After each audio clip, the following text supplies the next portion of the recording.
All right, it is episode 120 of the Zenspath Entertainment Network Podcast. I'm your host, Jeremy Powers, and joining me once again is our lovely crew here. Starting off with Steven. Hello. Rachel. Ahoy. And in his dark pit of evil, Chris. Animal control finally got me. Ahoy, ahoy. Thought you were going to say something like Mastodon. You do look like you're in a small Power Rangers thing. That'd be a great way to kind of dress it up like you're in like Voltron or something. Just, all right, Well, wait. yeah, it does kind of have the Voltron lion thing going on. See? Now just show up in the suit and you're golden. Oh, boy. For those who can't see this, I'm recording from my own little DIY vocal booth. And hopefully that will make the sound for this podcast on my end a little better. We shall find out. But there's not a microphone on your face now. It's in front of you, so we can work with that. Oh, man. We got a bit of a late start tonight, which, you know, you guys hear this pre-recorded, so it doesn't matter. But yeah, that's on me. So if they're a little annoyed with me, I was running late coming from Pensacola. So we'll go ahead and quickly jump into what we've been up to. Rachel, let's just go ahead and get this over with, because I know you've got a lot you want to talk about. What you've been doing. Oh, Jesus. I've only been playing 2 games since we talked last. So, yes, but one of them is basically a term paper. So go ahead. So I'll start with the less exciting one. So Oh, remember how? offended. Oh, yeah. So it's not. It's I less know. exciting, as in it's not. Comparatively, it's different. It's very chill. It was actually a really good way to relax after being like, oh yeah, yes, this game is so much fun, hooray, like that kind of stuff. So it's Endless Ocean. I got both of them. They're so the other good. week. Got both of them the other week. But then, of course, I had a little bit of a hiccup because I went to play it one evening. Like, this would be perfect to play. It's something to bide my time while I'm waiting on the game I'm excited for to come out. And then my Wii remote wouldn't work because battery acid and all that. And then I looked. Out. But here's the thing. I took the batteries out. So the last time my Wii U was used at my previous house, someone must have put batteries in and not taken them out afterward. And of course, Terrible folks. I know, terrible. Anyway, but then of course I go to look for a remote anywhere, and they want a huge amount of money plus $10 to $15 shipping to get it to me. Nobody has any locally, and I was like, okay. So I found one on Etsy of all places, and it's perfect. It's not a knockoff. It's an actual thing. It's the actual thing. And I was like, all right, I just need the Wii remote because I already have the nunchuck. And here we are. I played a little bit of it before we recorded this, and it was just really, really chill. I have to get my sensor bar, which is in front of me, maneuvered a little bit because I keep wanting to point at the TV, and my sensor bar is not up at the TV. It's on the table in front of me. So you gotta change the setting for it to be below. Yeah. So I gotta move the sensor bar to sit on top of my monitor, which Or light it can. candles. What? You can light candles. It'll read the infrared. If you light light of 2 points. candles, it acts like a sensor bar.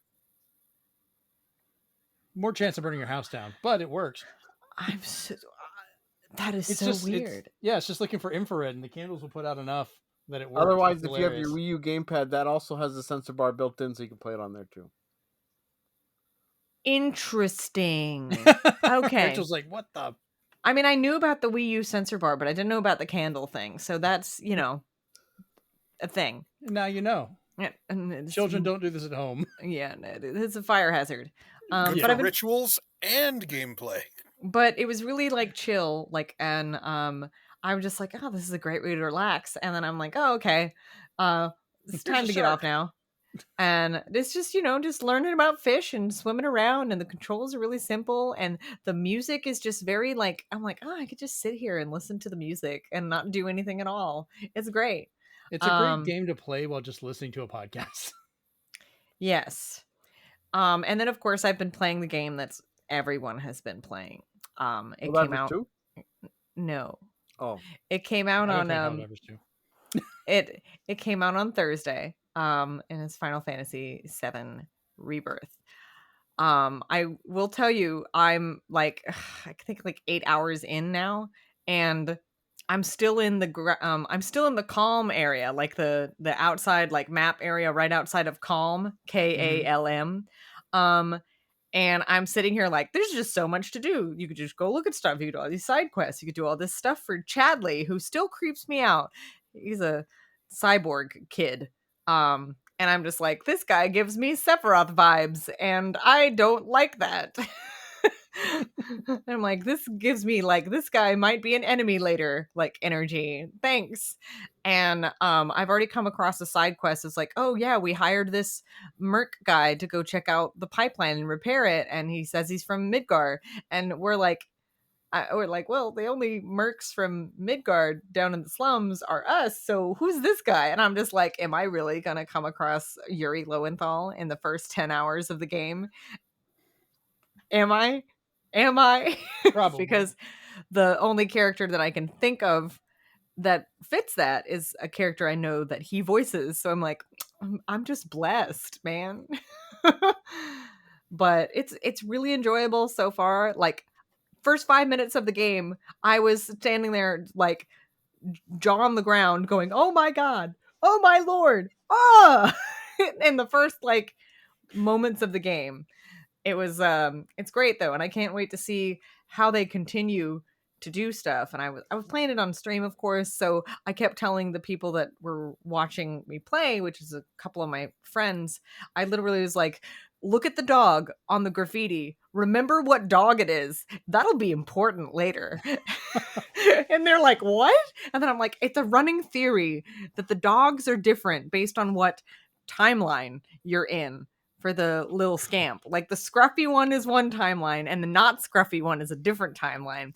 And there's so much going on, and I'm waiting to see if things are confirmed. And I can't wait for more mini games. I can't wait to ride the dolphin.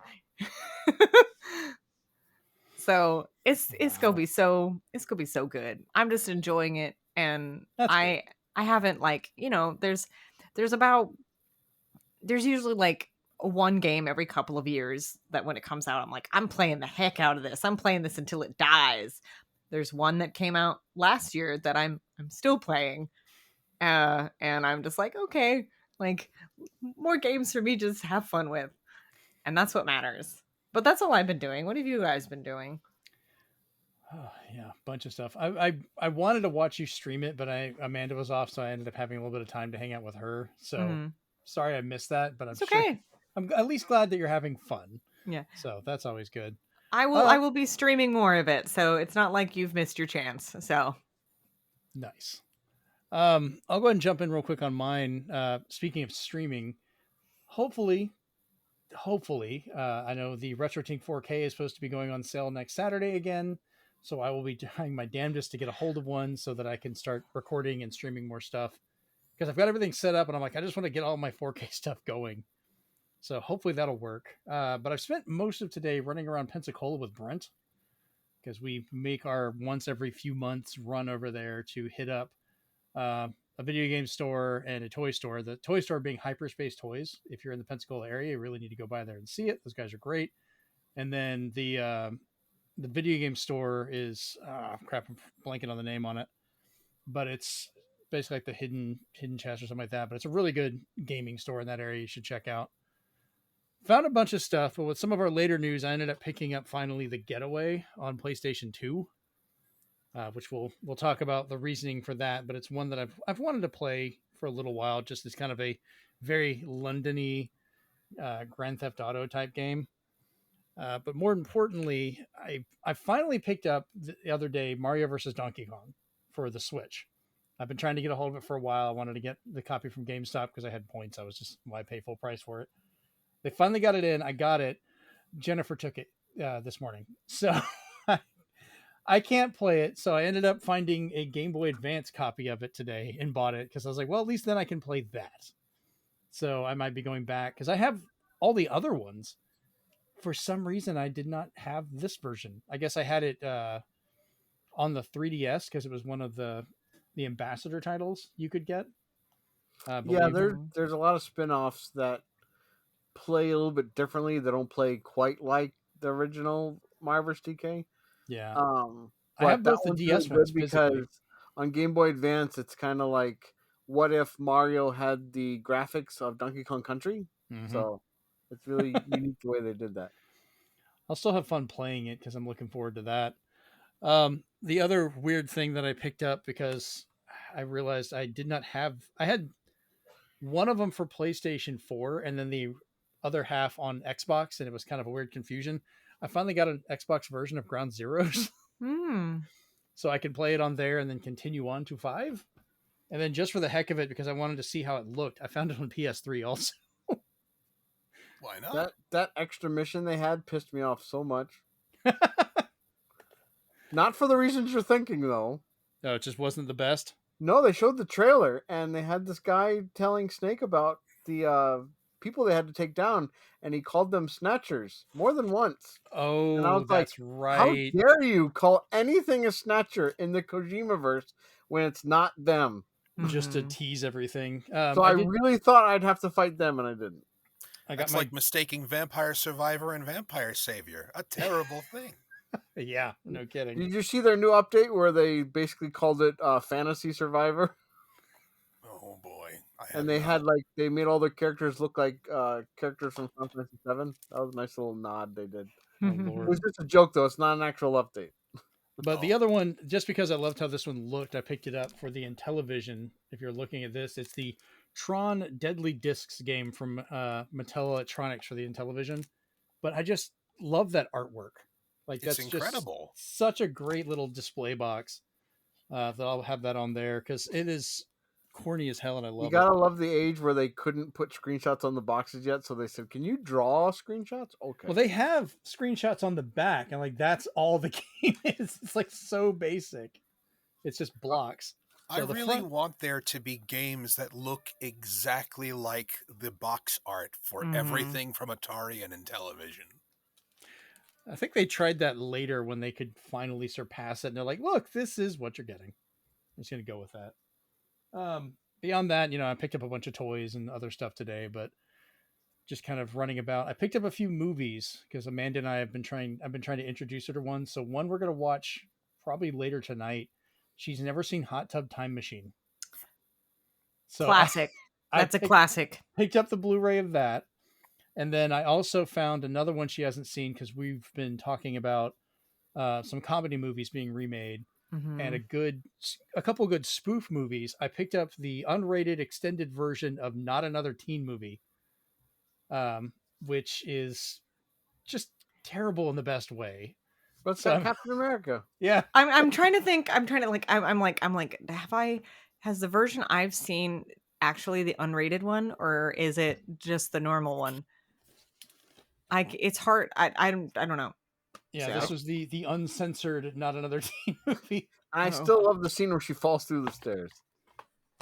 Yeah, that's gonna be a good one. Of course, Hot Tub Time Machine. We'll go through I've that. never seen that.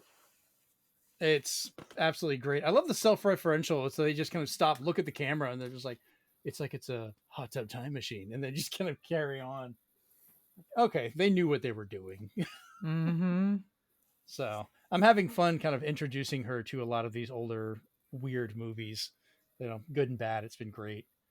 So enough about me. Steven, what about you? What have you been up to? Pretty sparse. Work's been heavy. So it's mostly been when I get time to sit down. I got two options. If nobody else is messaging me, it's Mario vs. DK on Switch, getting through that, doing a world, stopping myself, and then just browsing through the eShop and seeing that fully AI generated visual novels have started appearing on the eShop, and you can tell they look shiny and plasticky and disgusting.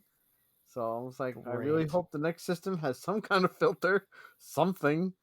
Otherwise, if it's backwards compatible, then all that stuff's just gonna be there. Oof. Whatever. But then other than that, whenever democracy calls, I'm there. So whenever someone's like, "Can you at least fit in a mission or two?" I'm like, "Yep." So Helldivers 2, whenever, wherever, as long as I'm awake. I definitely want to play some tomorrow. I don't know if I'll be able to tonight. We'll see what we got going on, but Oh, yeah, I'm going to sleep after this. I'm so sorry, Rachel. I need to at least do a couple missions, so I'll see. I've got to get I'm getting my hair done tomorrow. Ooh, Hair she's getting a did? hair did. Yeah. Finally Nice. found possibly a hairdresser down here. We'll see how she Nice. does. So Next Best of episode, luck. show up with like an old school perm. no. It's normal red. So Nice. All right. And Chris, what about you? What have you been up to? I've been replaying Persona 5 Royal, much to Steve's chagrin, but I've been doing it as kind of a study thing because a friend of mine is doing kind of an homage project where they're kind of building it's a school thing where they want to build a UI and just make it as flashy as ever. So I'm studying Persona 3 Reload and Persona 5 because they both have very flashy UIs. So that's what I'm going through right now. I would do it for Metaphor, but that's not out yet. So, that kind of thing. Very true. I'm over 300 hours in Persona 5 Royal, so I might as well keep that train going. Wow. Chris, Gross. I thought of you the other day because my friend Andrew at work loves Persona, and he was like, "Can you make me a little name thing, because we have these name placards for our cubicles?" And he's like, "Can you make me a little name thing that matches the little name thing on the dialogue boxes in Persona?" And I was like, "Yeah, I can." So I painstakingly went and found a high-res image of the dialogue boxes Nice. and pulled out the name part and found a font dupe for the Persona font. Fun fact, it's their own font. They made this font. It is not a normal font that exists out there in the world. Like, it is their property that they made from scratch, this font. It doesn't exist anywhere else. It looks It's so theirs. unassuming. That's Yes, interesting. exactly. So I did some hardcore, but I found a dupe that's very close. So I was able to make him one, and he's the legally distinct version. Yeah. Persona. So like supposedly we might be finding out if he's getting a different position in the company on Monday. Maybe we'll see. So I was Best like, of take your sign with you. That's your new sign for your cubicle over there. That way you'll have a piece of home. And he was like, oh, and it was just so funny. And like, yeah, but I was just like, oh. I'm like, I now I have this file. So if you ever need your name on a little Persona dialogue box, let me know. I got you. I shall consider. Yeah, that would be kind of cool. If we could make it into one, maybe I can 3D print them, different layers and colors and stuff. Make it physical ones. Why not? You could also, if you ever did, I just thought of something. If you did an extra quarter with Persona stuff and you wanted a custom thing where you could put names on it or whatever, I could use that. I could send you the base file as a background if you wanted. If I did that and didn't have Chris and Jeremy Jr. on here, nobody would ever want to talk to me again. But yeah, I can make little nameplates for that. Easy. No problem. Huh, that'd be kind of cool. We'll have to look into that. All right, so we will go ahead and move into our news. We have some good news, and then we have a whole bunch of corporate greed to go over today. So let's move into it. All right, so first off, we have the Pokémon Presents that was earlier on the 27th of February. Couple interesting announcements. It was kind of a quieter one with one little more surprise later on. So Lumio City is going to be the setting for the upcoming Pokemon Legends ZA. I don't know how they're actually pronouncing this. We just can call it ZA. It's an urban redevelopment plan, brings with it a vision of people and Pokemon living together in harmony. It's supposed to be a new entry in the Pokemon series to arrive in 2025. So I'm glad they're taking their time. On Nintendo Switch systems. Breath of the Wild thing happening? I think so. Or Twilight Princess? The thing with that is Nintendo even now already considers Switch OLED, and Switch Lite as their Switch systems. Sure, Jan. Look, I initially was like, it's going to be multiple things. Oh, no, they're talking about worldwide release, not multiple systems. Now, I would not be surprised if that's the case, but Pokemon Company has had a bad track record where new systems comes out and they'll have like one or two games that still are just in the old ones. Like when we had the 3DS, we were still getting DS games. And when we got the Switch, we were still getting 3DS. And yeah, it took a little while. Yeah, but I think with the first Legends game running like a Cybertruck in the rain, I think the second one needs to have a okay version, and then they optimized for Switch 2 version. Mark my Yeah. words. I'm You just know, saying. they would be. That would be the only one they show in marketing. That's a Someone would be great like, launch title "It to would add to the be." lineup. Just saying. Yeah, because we don't know what part of. We just know 2025. That could be anywhere You from need that January open 1st world to game, December and you need 31st. the rest of Level 5, which is all coming out for probably Switch 2. So Mhm. prepare to pay more for Professor Layton. Yeah, who knows? Professor Layton. Yes, love me some Professor Layton. I'm waiting for the World of Steam or whatever thing that is Diabolical gonna. Machine, I think. I I'm- know, like, what has No. happened with that? Like, I want more. Well, remember level 5 has been through some things in the last little while. So Yeah, that's true. there's been some things happening, and I'm like if I can get that new Layton game, and then if I just want them to port all the old ones on the Switch. Is it that No hard? kidding. That would be Is such a that great hard? collection. It would literally sell itself. Like I don't know what their damage is or what their issue is, but anyway. I don't know. They don't like money. They'll have to do it eventually because people aren't going to know what's happening in this new game. So, Yep. So, the other thing that they were announcing, some of they talked about, they can collect digital cards and complete in quick battles with the streamlined rules and the new way to enjoy the Pokemon trading card game.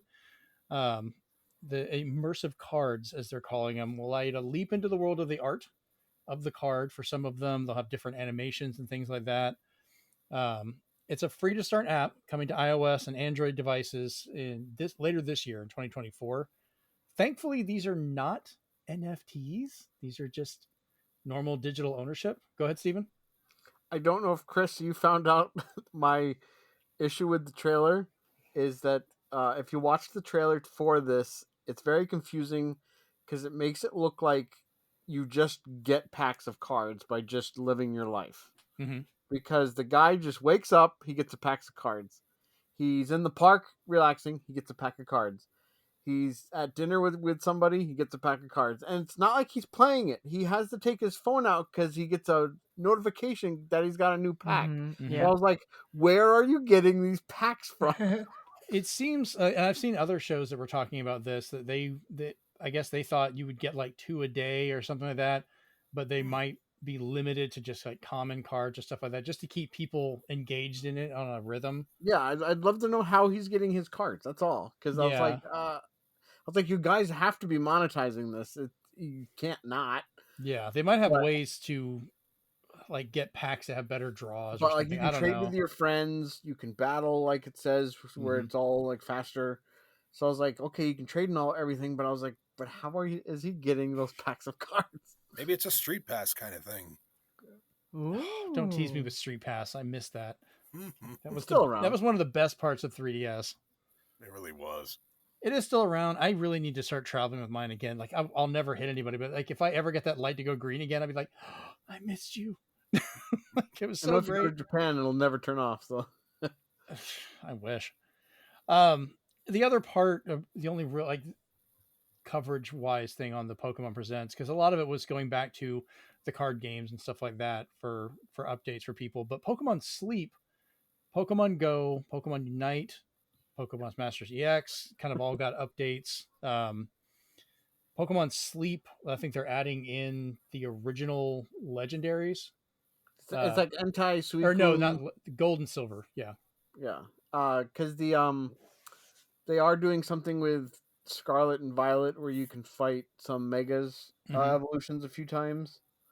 I think it's Charizard, Pikachu, and one other one.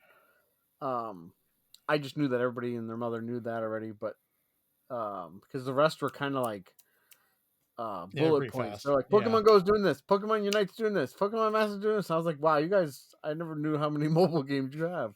Listen, Pokemon Cafe, cute, adorable. That's the Pokemon only game. Cafe Remix that just keep adding updates to it. I like that at least, what is it, two of them are at least on Switch, the ones that make sense. Yeah. So those are nice. So you can play Very Pokemon true. Cafe Remix for free. You can play Pokemon Unite for free. I don't think you can do Masters EX though. Mm-hmm. And the other two don't make sense to play on a Switch. Yeah, Pokemon Yeah. Sleep would be a weird one. Rachel's But about ready sleep, for but Pokemon sleep Sleep. and go work with each other. Yeah. You can use the same I'm sorry. Pikachu thing, the old Pokemon Go Plus, to use it on both games. So Nice. All right. So moving on from that. So Dave the Diver is finally getting a physical edition for Nintendo Switch, but as far as we know, it's only releasing in Japan in May. But it has the collab with Guilty Gear content in there, Guilty Gear Strive, with your boat and customers adorning the theme costumes. But they have confirmed it will have English options. yes, So if you order That's it, that'll be interesting. great. yeah, it is on PlayAsia. It is now called the Anniversary Edition already. Mm-hmm. And many people are guessing that the boat and customer stuff is going to be a lot of May themed stuff.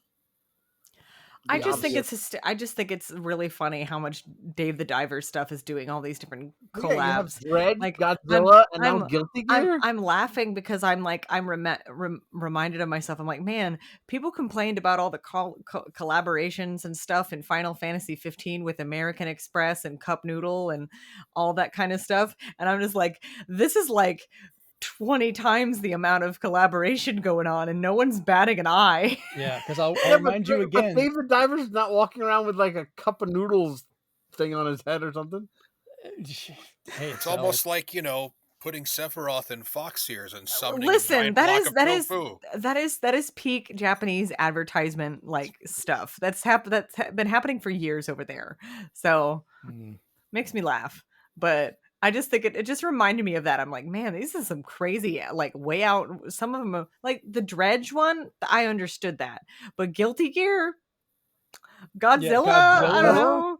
Like I'm like, that's kind of out in left field. I'm like, I almost want to ask the Dave the Diver developers. I'm like, are y'all okay over there? Well, Do just you need- also keep in mind, everyone's, I know they won an award for it, but Dave the Diver is not an indie game. It's got a No. huge studio behind it. So Mhm. they're probably bringing in a lot of these collaborations and kind of going off that, which is fine. It's fun. I Mhm. love when they do weird stuff. I mean, for God's sakes, we got Mercedes-Benz in Mario Kart, which was the most random thing with the best commercial. With that it is one super of the manly best. Mario, and you're like, what the hell? It is one of the best cars in the game too. It is. It better So, be. Yeah.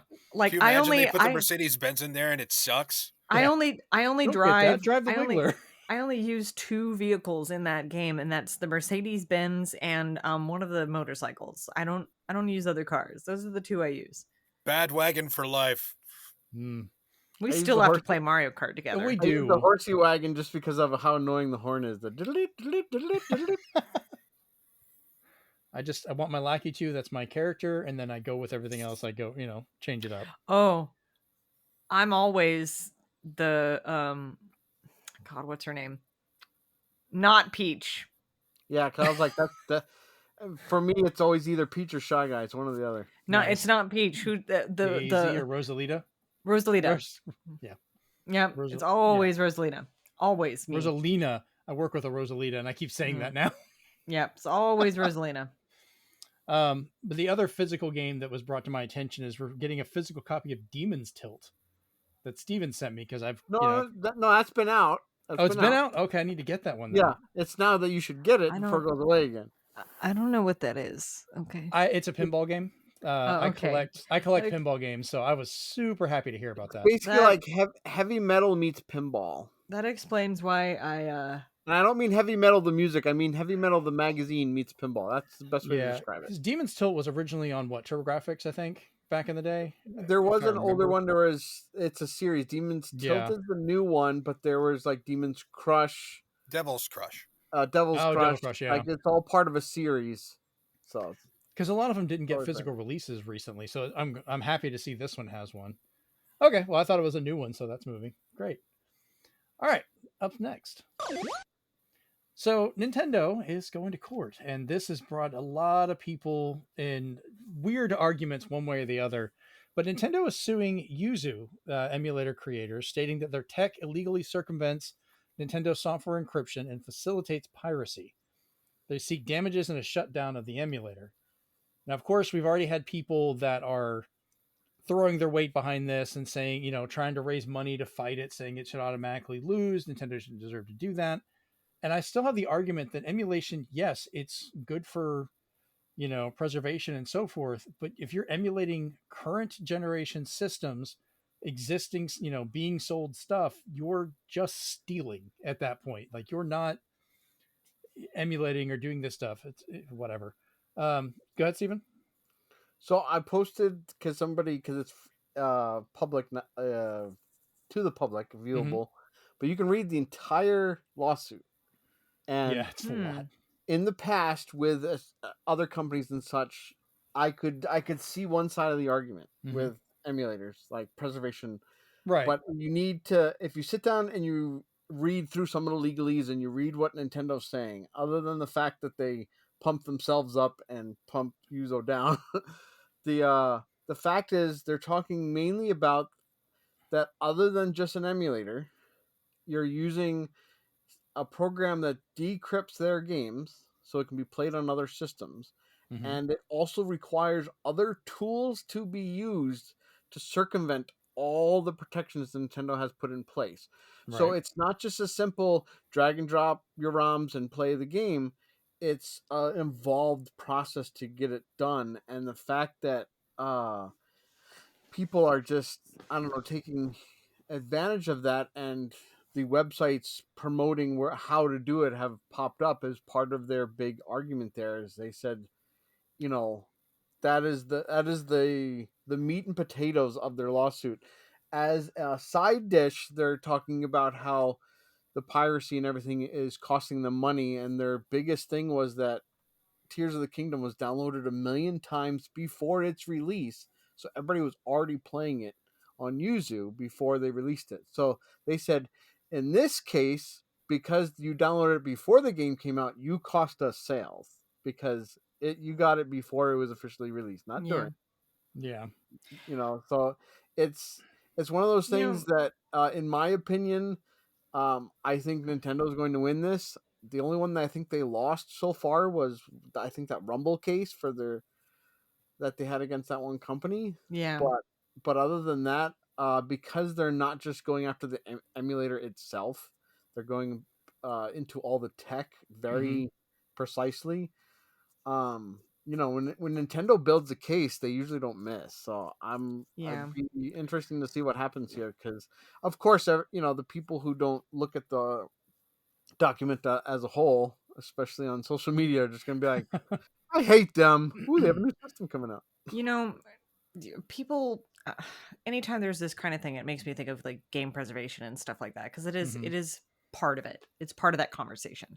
Yeah. But I am of the mind that, this kind of emulation, this kind of what they're doing essentially is all well and good when it's an older console. But when you're doing stuff on current things, that's where it gets really, really not okay, because there's a line there, very, very firm line, and it's not a blurred line.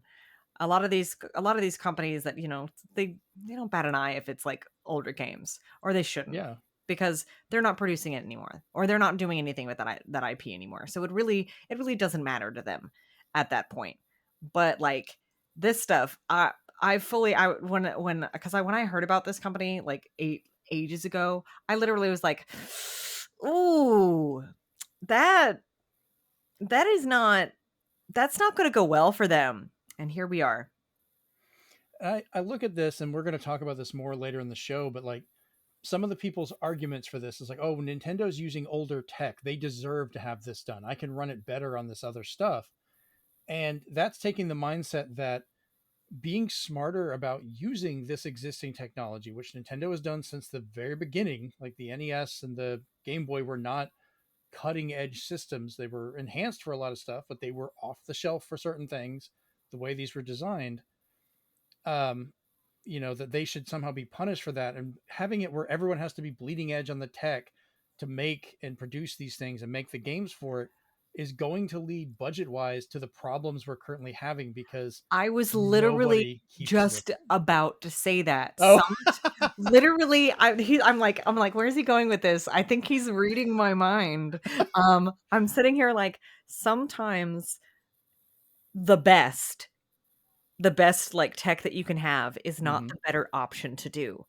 strictly for budget reasons. Like, I mean, yeah, if you're building a building, like if you are literally constructing a building, you should have the best materials possible. But if you're constructing, making a console, if you're literally making a game, sometimes the best, it's not the best way to go, because continuing to, do the most advanced stuff all the time is what might lead to, I hate to say this, might lead to layoffs. And that might be the reason why Nintendo hasn't really had to lay off people.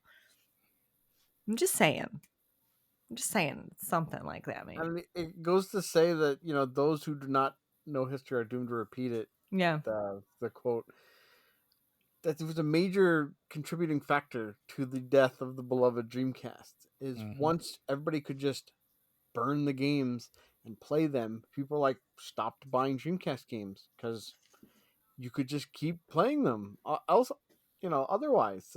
And even that hurt the PSP. During owning the Dreamcast, when I found that stuff out, I was just like, "Wow, this can't be good," and it wasn't. Spoiler. Yeah. That was a major factor that hurt the PSP, which led to the Vita, which was a nice system, but they tried to lock things down even more, which eventually was broken, but they just kind of dropped support for it. And, it doesn't help with it. Now, take into effect also, they're like, oh, well, these are old games. We should be able to just emulate these to do whatever we want. If the new Switch is going to be backwards compatible, if you're building a hole into this and that could potentially be a restriction for it, Nintendo could just take backwards compatibility out. Yeah. Going, well, we can't have that, so we're just going to lose this feature because you're... Or they could lock it behind a paywall. Or, yeah. Hopefully they don't do that again. I'm just saying, like... Well, they've never locked backwards compatibility except for the weird Wii. I would be scared that they would do something like region lock, and I'd be so scared. Well, here's the thing. Yeah, if they didn't. If Nintendo gets backed into a corner, they're going to have to make some decisions, especially with preventing people from doing this kind of thing. And they're pretty strict on what they what they allow and what they don't allow, because, they're Nintendo. And it's just one of those things that is if something happens and they're essentially making a decision to defend themselves and to protect their intellectual property, that is their prerogative to do that. It is their stuff. Yeah. So that's why I always tell people, I'm like, you gotta be careful with what you do and what you experiment with. For example, if you're doing this crazy thing with the Switch that this YuZu emulator people did, it is one thing if you create that for yourself and you use it just for you, for personal use. But the moment you start sharing it, it wasn't even just sharing it. They, if people were asking, they were walking people through how to be able to copy the games and so forth. They had a Patreon that they made. I think it was like $40,000. It was some of the listings that you could get earlier builds for newer games coming out, so you could play them faster. So they were making money off of that ability. And they, of course, and the question is how did they get this stuff? That's another thing too. How did they people get a hold of them early, steal them off stuff? Oh my gosh. As soon as somebody gets a hold of a cartridge, they go to town on it. Yeah, they data mine the ever-living crap out of it. Yeah. So that causes an issue. But the biggest argument, because I've done a lot of stuff with gaming preservation over the years, looking into it from different sides and everything. And yeah, emulation is a huge part of being able to keep that, especially for arcades and things like that you cannot always keep or have those anymore. But people use this as an argument and a shield, oh, I can do whatever I want because it's preservation. I can do that. If you're stealing it, that's not preservation. You're just being cheap. And not everybody is going to have everything at every time. If that's not always the case, that's not how that always works. And at least this is a system that's trying to be more budget friendly for people to get and do things with. So there's no point in preserving what you've already got available. Exactly. Right. And the other argument I saw, people were like, well, Tears of the Kingdom, it's fine. The Switch isn't a good enough system. If I just wanted to play this one game, I shouldn't have to buy the hardware. That's bullshit. Every system, and I've had this argument before, every system has one game that crosses that line and makes you decide you want to get that hardware. You know, everyone's like, oh, I need a really good library. No. Everybody has one game that pushes them over the edge to decide, I have to get this. And if you're thinking it's good enough to go through all this trouble and do these things to get it, you just get the damn system. Like, just that's the reason why it's being sold. That's the reason why this is being designed. And, you know, if you're showing people this and your emulation's not right, or you're missing all the extra features that the Switch has, and you're like, well, this is not that impressive, you're not getting the full thing. That's like looking at a big blockbuster movie from a theater that someone recorded off a cell phone and going, well, it looked like crap and sounded horrible. You know, that's such a bad movie. Like, yeah, you didn't pay to go see the actual how it was made and run. So, and the other thing I had, and this is arguments I've had this past week, that's why I keep going into this. Someone argued that it's disappointing that Nintendo still is 720 portably, so they deserve to have that stolen. And I was like, do you have a Steam Deck? Oh yeah, I play my games on it. So you have an extra whopping 80 pixels on the side, and that's it. It's still 720p. Like, you're still playing it. It's just a little bit beefed up hardware, but you're still, you can't say the resolution's the problem if you're still on the same damn resolution. Like this.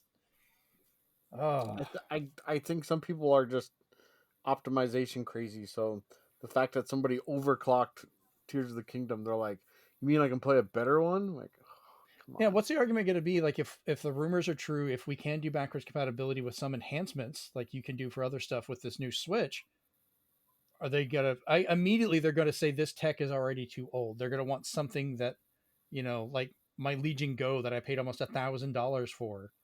Like, that's unrealistic. Like, the battery isn't going to be there. The power is great, but I have to plug it in and do stuff. And yeah, like that's not a mass market product. The systems coming out, including the Claw that just got pre-orders. You're paying 3DO. You're paying 3DO system prices for those. You're paying $7.99. Yeah, that's I paid about that much for my Legion Go. I knew that when I got it. I knew it was weird, expensive equipment. But my Switch is still the better portable to travel with and play things on. So I don't know. It's a mess. All right, let's move into a little bit of happier gaming news before we get into the crappy news for this week.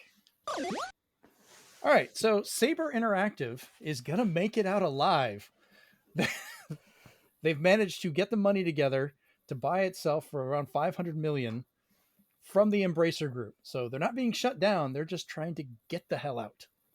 So I wonder, you know, they got the money together. Like, I'm like, I always wonder, what is the context of this? Did they call literally everybody's rich uncle?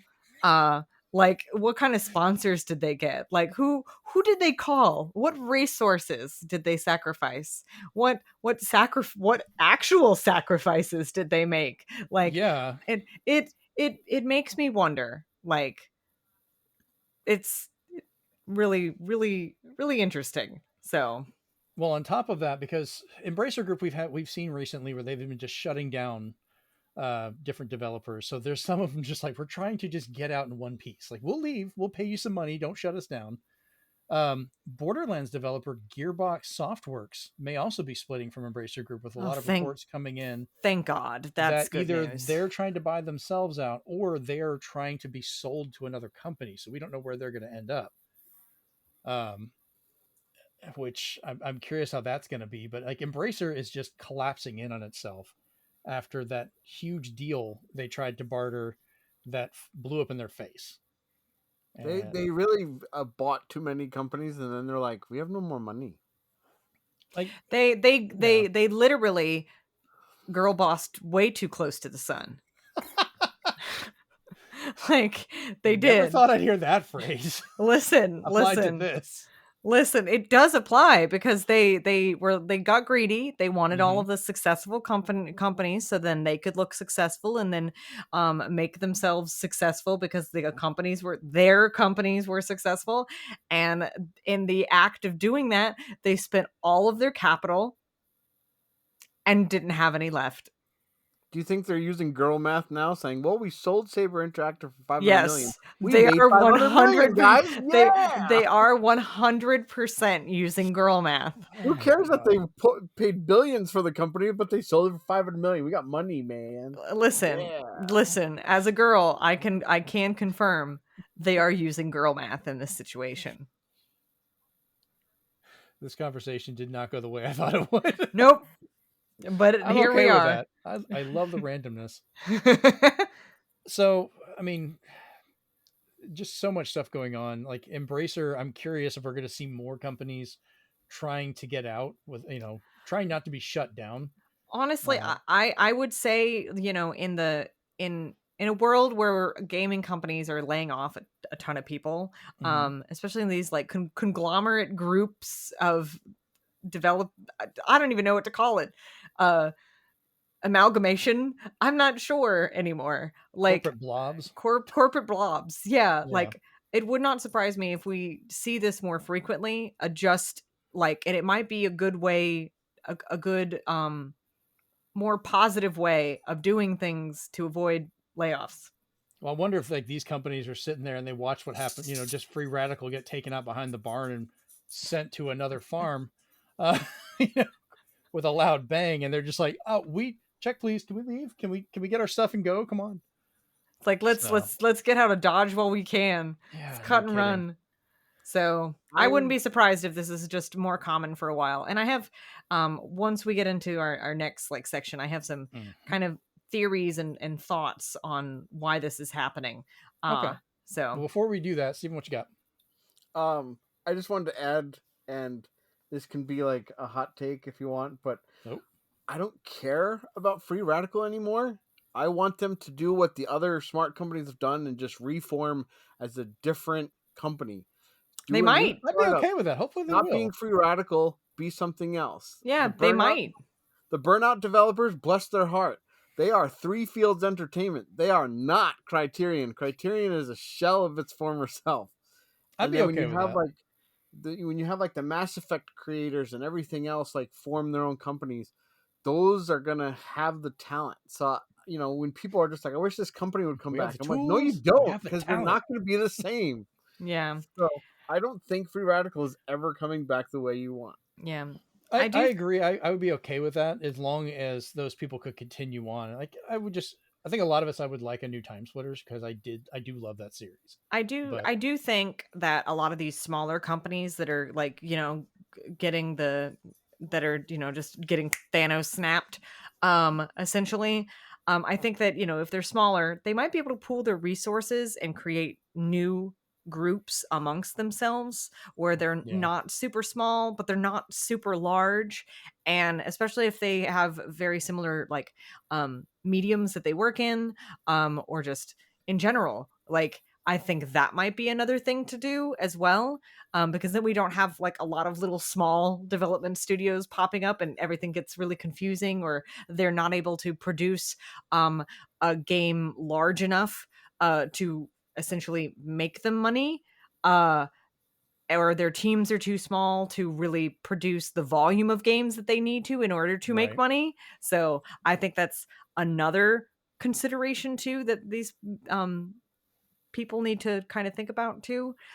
But well, if you look at it also with Free Radical was formed by people that left Rare after working on GoldenEye and Perfect Dark, which they kind of used some of that stuff in making Time Splitters. So this could just be that again, those people splitting off, making something new, and then just kind of referencing in cheeky little ways their past and making something new. And I'd be fine with that. If it's not a new Time Splitters, it could be something new from them that we probably enjoy. So, all right. So, Toys for Bob, its stories of its death have been greatly exaggerated. God, this story has caused so many arguments this week. I've been talking with people just going like, do you not understand what's happening here? So Toys for Bob is now going to be an independent studio. They are separating from Activision and Microsoft. Good. And that's fine. People are immediately angry and saying like, this is why Microsoft shouldn't have bought all this stuff. This is why, they're just laying everybody off and doing all these things. And it's like, you do realize Microsoft bought Activision and thus Toys for Bob. They could have just said, hey, you're going to keep making Call of Duty stuff, or you're going to make what we want you to make. But when Toys for Bob talked to Microsoft and said, hey, we would like to stop making Call of Duty stuff, we would like to separate from Activision and go and do our own thing, Microsoft was like, okay. And they made a deal with them to do that, to let them leave and become independent. They're going to have licensing deals where they can still make games. Like they want to make games for Xbox still as their own independent thing. That's a good thing, people. Like they're getting to do what they want. They're taking their chance. If they fail on their own terms. Microsoft is not like being vindictive. They're still working with them. This frees them up to be able to make games for other companies if they want to. Yeah. And make the games they want too. They do not get Crash Bandicoot, Spyro, and all that unless Microsoft says so. That is not theirs to have. Crash Bandicoot. Right. So, because I've seen that argument too. It's like, oh, we can bring Crash to other stuff now. We can do all these things. Crash has always been on other stuff. Right. It's still owned by Microsoft. That still has to be signed off by them because that's part of Activision. Just how it, they're not being vindictive. It's just the truth. So. And you know what? And then they can say if they do fail, they can say they tried and no one can criticize them. Yeah.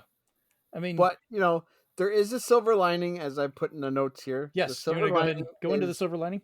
The silver lining is Crash Team Rumble is experiencing what you would call either the Chocobo Racing GP effect or the Avengers effect, Battle for Earth, whatever it's called.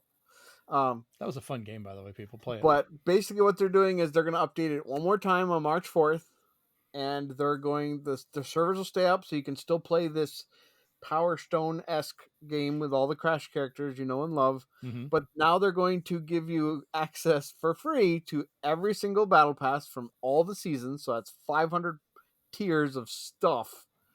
And they're going to turn off microtransactions. So they're like, have fun. It's just a video game now.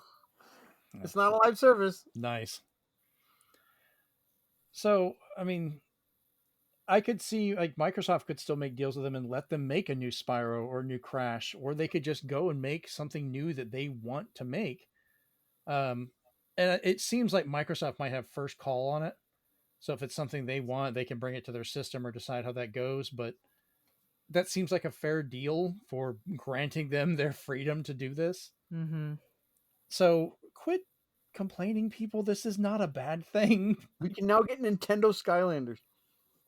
If they give them the license to do that, which Microsoft, I feel, would be willing to do that. If they wanted to make a new Skylanders and let them do that again, they could.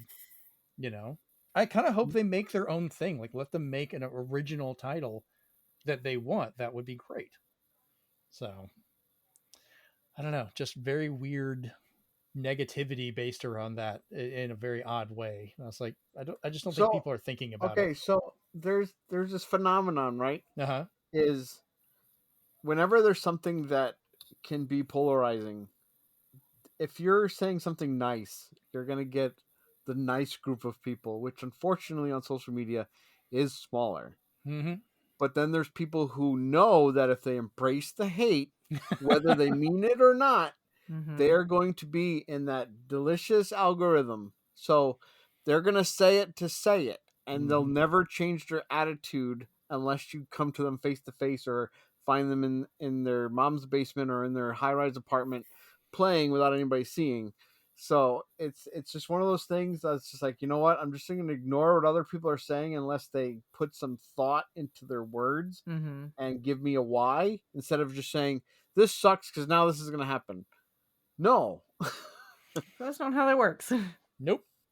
So hopefully Toys for Bob, this turns out great. We get good new games from them, and they get to create and do stuff that they're really good at, and we all get to enjoy it. Who knows? Could be great. So, all right, next little bit of fun news. So really quick, we'll go over this. Remedy has acquired, finally, the full rights to Control, the whole franchise from 505 Games. So now they are back in literal control of it. So now they have, all the other Remedy-verse titles can connect to each other better, and they can do what they want with it now. So I'm But excited that to see means where that whatever goes. copies are out there. So if you don't have a physical copy, buy it because we don't know if they're going to reprint it now. Yeah, make sure of which one you get because they released a few of them. It's weird. Mm-hmm. Control though is oh my god, it's such a good game. I'm glad last year, Chris, you convinced me to finally play it, and I became obsessed for months playing that game. I've got to go back into it. I'm in the DLC, but that is such a weird game in the best way. I'm gonna probably break down and pick up the other game they've done recently. I just blanked on the name of it. Oh my god, what's the one that just came out? They won awards. Alan Alan Wake Wake 2? 2? Alan Wake 2. Thank you. I just completely blanked on the Yes. name. I was like, why do I keep thinking of Quantum Break? It's not that one. No. Nope, Alan Wake 2. I think I'm just going to break down and buy it digitally. I don't think we're getting a physical copy anytime soon. So I'm just going You to. should probably finish Control first, though. I finished the main story. I'm in all the DLC extra stuff now, which is Okay. fun and I'm really enjoying it. But I think finishing the main game was the big part before going to Alan Wake. I did find the little references to Alan Wake already, which is great. Mhm. So I had fun with that. And I had played Alan Wake back in the day on 360. I debated about getting the re-release, but we'll see. So I'm glad that they're getting control of their own stuff again. I hate having to keep using that term because it sounds like I'm just calling the game control of control. Whatever. All right, let's move on to the bad parts of the show. So once more, as I said earlier, this is all involving the Corporate greed. part of the show, and that term will get thrown around a lot today because, well, we had made the arrangement that we weren't going to talk about layoffs anymore because they were getting so bad. But like Batman and the Dark Knight Returns, things have gotten so bad that we don't have a choice but to address it again because the shit has hit the fan and it's not getting better for a couple different reasons. So Sony has announced layoffs about 900 people, or about 8% of their workforce, coming from Insomniac Games, Naughty Dog, Guerrilla, and the complete closure of Sony London studios. Firesprite has also seen their Twisted Metal live service game canceled and have been told they will have a yet unannounced amount of layoffs themselves. So this is concerning because these are three of the largest publishing or development houses in Sony right now. This is the people that made the Spider-Man series. They're making The Last of Us. They're making the Horizon series. Like, these are the games that Sony has been packaging and selling with their VR headsets, with the PS5. Like, they're pushing these as their big draws for, packaging in. And even the success of those is seeing the point right now that they're still facing layoffs and they're losing like people that have been there for like 18 years. I know they lost some of the higher ups from Insomniac and some of the other ones too. And it's just not good. Like, this is happening to a lot of the companies, but The I'm Insomniac worried. one and the Naughty Dog one does not 100% does not make sense to me. Like, does not make sense. There might be, there might be stuff going on behind the scenes that we don't know and all that. And this next thing too, I still I still think that part of this is like and this is, this is 4 years from this. I still think part of this is like they slapped down a lot of money like 2020 and right after, because what were people doing? They were staying at home, playing lots of games. They were buying consoles. They were needing new stuff. And there was a constant thing. Gaming is still going on, but it's different now. There's more piracy. There's lots of things going on because guess what? People are poor. Yeah. So I think this is kind of an like a delayed like a delayed like consequence of all of that. I think that's part and parcel of this. And it's just companies are putting they're putting they're putting all their eggs in one basket, or too many eggs in one basket. And this is the outcome now, where successful studios that are making people money are getting laid off because they don't have a choice, or they don't think they have a choice. So Right. Steven, go ahead. And I just want to say what hurts about these layoffs Mhm. is how random they are. yeah. Sometimes they're um sectionalized, like they might say they got rid of their IT department, or in recently Google's recent layoffs they had Yeah. today, they laid off a team that worked with recognizing AI and fighting against that. Oh well. But hearing from some people on Naughty Dog side, one guy who was let go had been with Naughty Dog for 18 years. Oh, it was Naughty Dog, not Insomniac. Okay, my bad. So the Naughty Dog guy was like, I've been with the company for 18 years and I've seen them grow exponentially. And to leave, like, it's not just leaving like a job anymore, it's just leaving like a way of life that he got used to. Like people tore up their lives and moved to these sections of California or what have you, Right. like, because they were just like, we're doing amazing, like, and I've been there for 18 years and it's just like nobody's safe. And now hearing even Neil Druckmann saying that he's tired and he probably can only do maybe one more big game, he said, which is probably Last of Us 3, because he said he was supposed to finish it. It's just like, are you guys just working too big? Because it seems like Yeah. even Sony saying Yeah. that they're not going to announce any first party titles this year. I was like, maybe you guys are just thinking too big. Yeah. I think I think part of that's part that- of it too. And Yeah. how do you have these giant companies with the best selling games? And I'm sorry to piss off the group of people who like this company, but how do you have these people who make the biggest games like Spider-Man and Last of Us and the other games, but Horizon. then like nobody touches Media Molecule? I was like, you guys aren't doing anything. Yeah. Like I would think you would. I think you would know, cut the fat. At well, least some companies cut the fat. Well, here's the thing. It might not them be cutting the fat.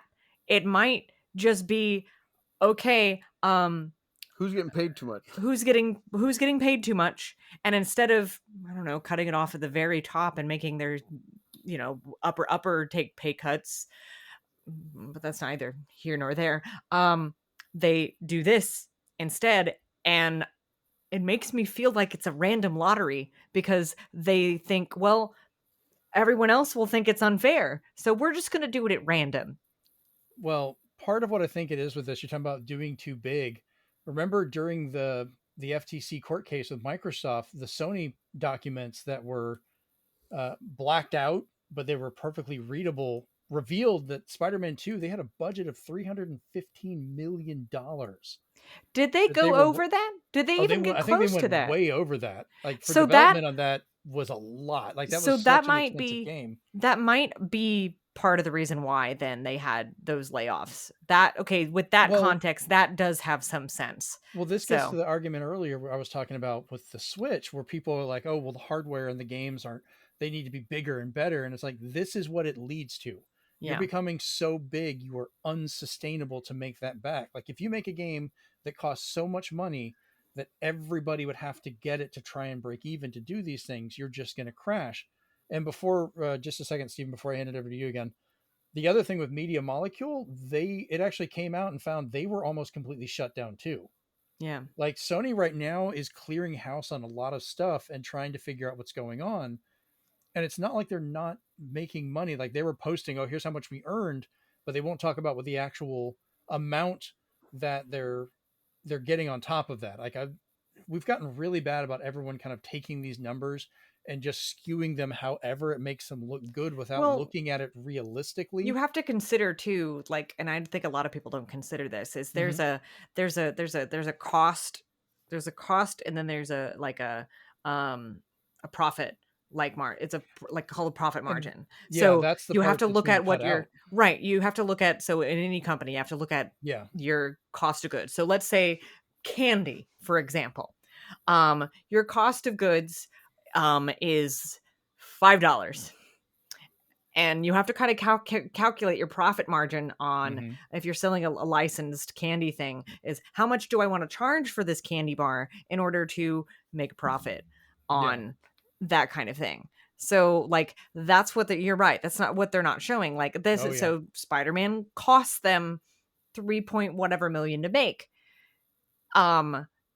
How much did they? It's 315 Yeah, million. That's 315. Yeah, 315 million to make. How much money did they actually make on the sale of the game after all of the like licensing fees, the voice acting, like residual, all of the different stuff that comes out of that? Like, Right. what is the number? So I think what they're doing is they're cost and profit analysis thing is they're putting too much in there out the gate, thinking, oh, okay, but somebody's not crunching the numbers correctly. And I think that's part of this too. Part of the numbers I saw recently when they were talking about this, they were showing like, oh, Sony's making all the way up here and Nintendo's down here, like we're doing so great. And people were asking, going, that's just the raw numbers. What is the actual profit of what they're making? Because for Sony, their market's way up here, but their costs are bringing them way down here. They're not making much profit wise. While Nintendo may be lower, they're just kind of going, all right, here's our operation. We're still good. And I think that's the number that is kind of being skewed by a lot of people, and they're not seeing how much this is kind of messing stuff up. And they're just trying to cut the fat in all these random weird ways to make up for it, which I find weird. Steven, go ahead. So, my final thought on this is Mhm. if you want to know kind of the intricacies of game development and how it's changed, while you're not going to get like a documentary to watch or anything like that, Right. there was a stream that recently happened, and you could even check out the YouTuber Maximilian Dude. He did one where he watched and kind of skipped through and gave you kind of the interesting points of the Tekken 8 stream they had, where they were talking about the future of Tekken 8 and how they were actually going to, when they add in new characters, they were also the DLC characters. They're actually going to then patch the story, the main story mode, to add in those characters and their storylines for free. But they said what you need to know is that, and he didn't go into specifics, but Harada said the game costs so much more to make than even Tekken 6 and 7 ever did. And you guys have no idea the type of money that's involved in trying to get these games to completion, and what we need to do to recoup our costs sometimes. And some of those are with cosmetics and costumes and characters and avatars and such. And if you look at his X account, and he goes through, who would you like to see in Tekken 8? Your favorite guest character. Go, and I'll tell you why I can't do it. Like, people would spit out different ones, and he's just like, this is the process we would have to go through, plus the money we'd have to spend to get that guest character. So, love it or leave it, surveys are getting very important now, because if you don't answer these surveys, they don't know what's going to make them money. If you just treat it silly and say, I want like Harambe in the next Tekken, they're not going to take that seriously. But if there's actually the number one is they want Tifa in Tekken 8, then by God, they're going to try. They're going to do all the things they can. They're going to ask the original designer who designed the newer Tifa. They're going to ask Square Enix. They're going to ask the director of the game, can we use that model? So I think it's hand in hand, is that we're seeing all this happen, and we're seeing it happen because of the pandemic. But I think also people got to realize that other than indie studios who just go by the skin of their teeth and see how it goes from there, these gigantic AAA companies, like, they have to go by either what the fans want, so they kind of have to do their betas and such. But I just think that game development has ballooned, and I think that's why, like I said previously, smaller games can probably help them really recoup their costs. I'd be interested I agree with you. Nintendo would ever let me know, but they're so secretive. I'd love to know what the development cost of something like Mario versus Donkey Kong was. Yeah. But So, you've got or Super Mario RPG. where Nintendo's very smart, in this sense is they release a lot of these smaller games, or there are other companies out there who do dare I say it, what Dave the Diver's doing right now. They do a Collab. lot of combo stuff, and they get money from that. There's a cost that they pay, but they also get, contract wise, they get money back from that. And so it helps them recoup a lot of development costs. It helps them in the long run. It's a beneficial agreement. So yeah. And that's, oh, go ahead. and smaller games too can do that. So, and Nintendo does smaller games. They do all those weird mobile, They do micro games. Yeah. Well, So it all brings back like Rachel, the game you were having a blast with now that Stephen was joking about earlier. Yeah. Final Fantasy VII is selling noodles and doing crazy stuff, but how much money do they get back from that they can just kind of put back in to try and offset as best they can the amount of work they put into that game, composing that music, paying for the artists, and doing all that programming? Yeah, Final Fantasy gets marketed like hell because Square's trying to recoup what they can ahead of the sales of it, because they did the same with 15. Yeah. 15, even though they canceled the last 2 DLCs that they were going to do with it, that was not the devs' fault. That was the board. But that game was a financial success because of all of the weird advertising stuff they did, all of the partnership with American Express, the partnership with Audi. Like literally, they pulled out all the stops to. I remember Final Fantasy VII when they were coming with like all the movies and stuff. Like they had cell phones you could get, and they had all the other stuff. And it makes me wonder, because I Final Fantasy 16 didn't make as much as they hoped it would, but I also don't remember they didn't do much of that. Much big marketing and stuff for it, because people it was obsessed with 7. So yes, market's better. Well, 16 was a vastly different style game. It was a more adult. Ironically, that's the one I liked. Yeah, it was a more adult. It was a more Game of Thrones style, like it was dark more story. So there wasn't much that they could lend that to with partnership stuff. But it did well. It was financially successful. It did not do as well as they, I think, expected it to. Right. But it was categorically different than any Final Fantasy ever made in recent times, at least. And so, because it had comedy, and it had the some of the tropes in it, but vastly different game. So I think it's. But also, I think adding those kind of curveballs into your development scheme helps you in the long run, because it does provide a little bit of I would say, a palate cleanser. Yeah, dogs. A little bit of a palate cleanser. And it comes back to the point of making the smaller games, do the smaller things. That's why, Game Freak, Pokemon, Pokemon Go, they make money off of that from advertisers and stuff like that. The weird Mario Kart Tour mobile racing game, they make money off that. Well, like Square, the recent one I can think of is the one Jeremy bought me, Theater Rhythm. All the music you could buy for that. People will be like, oh, this is the music I love, and they buy that bit. That's all income. That's all income. And so, and they, but here's the thing. Except for on Leap Day, apparently. Yes, they did not program that particular day. Just as a quick side note, apparently Theater Rhythm broke on Leap Day. On a few live service games actually just were like, was it someone said they Y2K'd themselves? Yes. So continue.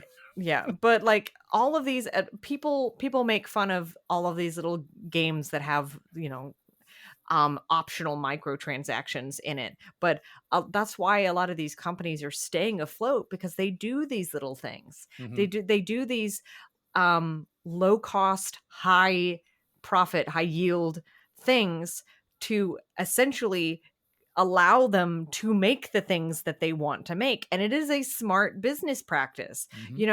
As much as I riff on certain TV networks that I will not name for doing silly things where it's low cost programming, that is what keeps these TV networks running. So it might be a sad Necessary evil. decision. It might be a sad decision for fans, but it is a necessary evil if you want to continue consuming people's content.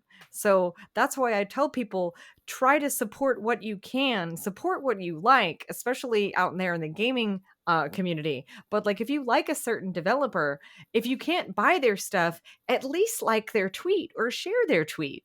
Like, if you want to see these games continue to be developed, you have to support them in some way. And I think I think we take them for granted. Like, I love Sony to death, but they've put too many eggs in one basket at this point. Like, yeah, I mean, we've got stuff like, they pushed all the stuff for PlayStation VR 2, and it's basically not been supported. Like, we just passed a year of it being out, and you can count on one hand any of the actual games that didn't go anywhere else that give because a reason they crammed too much tech into it. Their cost was too high, so therefore they had to set the price so high, and nobody can buy that kind of thing at that price. Yeah, I mean, it costs more than the system itself. It That's does. What it was like. But and the other big thing, it took them over about a year. They're just now allowing it to actually have functioning use on a PC. Mm-hmm. So like, that was a big part. Like, if you want to invest in it, have a good VR, and that was something I liked about the PSVR 1, I could use it on a computer and on the system, so I could at least get more use out of it. So people that have that are like, now I can finally use it on PC. Yay. They would have saved themselves a lot of money if they had just allowed the older one to be compatible on the newer system. I get with what they wanted to do, but I wish they had figured out some way at least to make it compatible. Some way to bring your library over, because then you'd at least be invested. It was only 720p. Yeah. Garbage. Also, this next like layoff thing that we're going to talk about with EA. Jumping ahead on me here. Yeah, I feel like we have to, because we're on a tangent now. Well, let's go ahead and jump over to that one then. Yeah. And we're still talking about layoffs. When we talk about EA and layoffs, I am somehow, and also unsurprisingly, less surprised, because it's EA. So the gist of it, though, EA is laying 5% of its developers, about 670 people, and stated they're moving away from the development of licensed IP to focus on their own IP and sports titles. So this means like Respawn's Star Wars game, rumored to be the FPS Mandalorian title, has been canceled. And then, which is kind of funny, because you would think that would be a very successful game for them to then support them so they can make their own licensed stuff and sport titles. But what do I know? Yeah, I mean, they're still working on some of the sequels to other Star Wars games. They still have a lot of that going on. But also EA has shuttered the Seattle area studio launched by Halo co-creator Marcus Leto, who departed previously, calling it a personal decision. And then Electronic Arts owns Seattle game studio Ridgeline Games will close following layoffs across EA and the departure of Ridgeline's leader. Yeah, that's Yeah, that's Marcus. Oh, okay. Yeah, going back from there. Yeah. The company declined to disclose when the studio would be shut down, of course. They were working on a Battlefield campaign for the next iteration of the series after Battlefield 2042's criticism of a lack of single-player campaign. And I miss some of the Battlefield, like their single-player stuff used to be a lot of fun. Like Bad Company, bring back Bad Company. Those games were great. When you lose the Halo co-creator, yeah, you've kind of lost your stuff. Yeah, it's just. This is one of those silver lining things, and I mentioned it to Chris before, and I said maybe it's time to do that, because there is Star Wars fatigue, both in the movies, both in the shows, both in now the games, where people just aren't gravitating towards it. Like, they'll be excited to see a new world, but then it just keeps getting canceled because it's too ambitious. Yeah. And I was the first to tell Chris, I was just like, back when they were ECA, they were unstoppable. And all the games on EA Replay, there's your portfolio of what you should bring back. Give us a new Road Rash. Give us a new... Like, who even owns Road Rash at this point? Give us a new Haunting starring Poltergeist. Reskin it to be Beetlejuice for all I care. That game would sell 1 billion copies. Haunting starring Poltergeist is the best Beetlejuice game you'll ever play in your life. I've never heard Rachel's of like this. taking notes. And it's I'm for d- Sega Genesis or haunting. PSP. Okay, haunting. I'm gonna Google this. You even watch the trailer for it or gameplay of it, and you're gonna be like, "Holy crap!" Oh, the Haunting things that you scare them star. with is just—it's pure Beetlejuice. It's just I believe it. amazing. It That's when can they be were very like easy at their themed. unstoppable peak. Mm. Okay, this looks kind of cool. I'll have to look at this. It looks fun.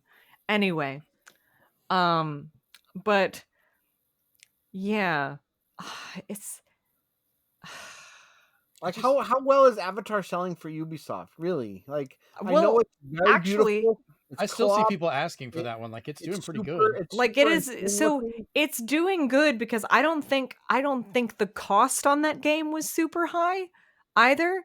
Like I really don't. It's a gorgeous game. I don't know. They put a lot of work into that. They- I think they may They have got- gotten some of it I back. think they but probably broke even because they have Avatar up here and then they have Skull and Bones in the middle of the earth. oh Yeah. yeah. Oh Lord. But listen, Skull and Bones can do badly for all I care. The game is bad. Boy. But as we all agree. But you know, layoffs are sad, but I think that companies do need to consider what are some necessary evils that we can do in order to avoid layoffs, and I think doing smaller games more frequently is the answer because it keeps them afloat. Or like, you know, the thing, like licensed games used to be what kept EA going in between the big things. And now there's like, we're just going to stop doing that. I'm like, are you sure? Look at Helldivers 2, EA. Yeah. Built with an engine from 2015 is doing gangbusters. Yeah, this is what goes It's back getting to to like the point where they're people- hiring because they need more developers to make a stronger server. It's coming down to the point of we need to stop just throwing out old tech because we think it's old tech. Like there is still a good use for a lot of this stuff. It may not have all the new shiny bells and whistles for everything, but if you're playing a fun game and people are getting it in their hands and can afford to get it and play it, and it doesn't break your bank to make the games, and you've got all this decades of experience already there working with this different hardware, use that. Like, yeah, you're going to have some people that want to push the line and do that stuff. Great. That's the point of like the PC builds where people are spending $2,000 just for their graphics card on top of everything else, which is just an unreasonable amount of money for most people to enjoy a game. Great. Let them push that. We'll get it in a couple of years when that cost comes down, just like it used to be on PC games to consoles. You know, we'd get Half-Life came out and everyone's like, oh, this is amazing. And it took like a generation before we got it on PlayStation 2. It was supposed to be on Dreamcast and stuff like that. And yeah, that gap got closer as technology went up. You know, 360 with PC games was kind of an increase and it loops back and forth. But right now, you're not going to realistically get the same functionality, but you can still play the damn games. Like, yeah, Helldivers 2 is such a great example of that. And the explosions in Helldivers 2 are some of the most complex and best I've ever seen. And generally involve one of your teammates. I can't think of a game that does nukes better in terms of how it covers the whole sky, dust. And I was just like, this is You an get to old hug engine. people while it's This happening. is the engine the original isometric game ran on, and you're using That it for kills me. Helldivers That's so 2. good.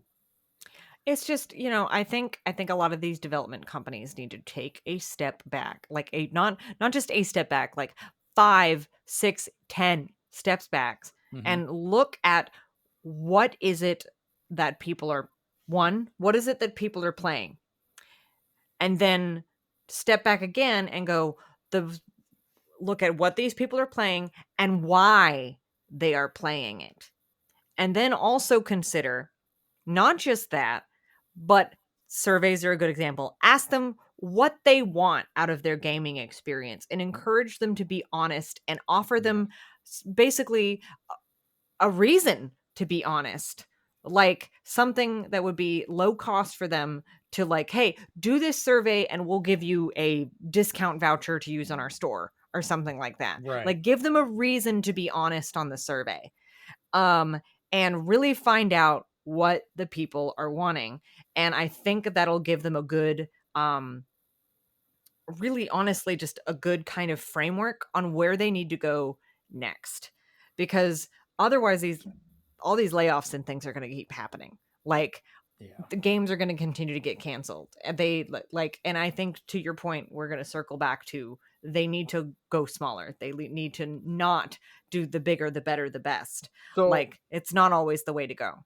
so Road Rash is still owned by Electronic Arts, Yep. and when they released that EA replay that had Haunting starring Poltergeist, Road Rash, Desert Strike, and some others, that sold over 3 million copies. If that's not a quick like, we need some cash, like, there you go. Yeah, if I think it would benefit every company to do that, honestly. If you have a nice library of games that you own the Tap IP of, into that. like literally slam them all on a disc and go, you want them? You wanted them? You got them. Here, we're going to put, I don't know, 30 games on this disc. Do you think it cost Nintendo that much to put the 3 Mario games on a emulator and then release it for Switch? That was probably like their best idea they've had, is to just do stuff like that. I'm trying to remember. I think EA was involved with the old Star Wars Battlefront games, and now we have the collection coming out. Like, are they involved with that? Like that collection, it's older games that have had some enhancements that are coming to newer systems.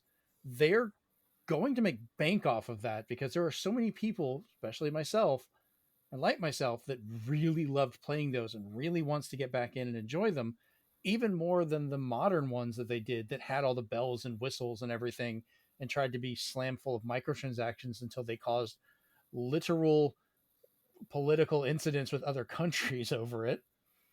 Can you imagine if Free Radical and Pandemic Studios, the developers suddenly just get a check in the mail saying thanks for the classic collection? They're like, wait, what? Right. I was like, hold on.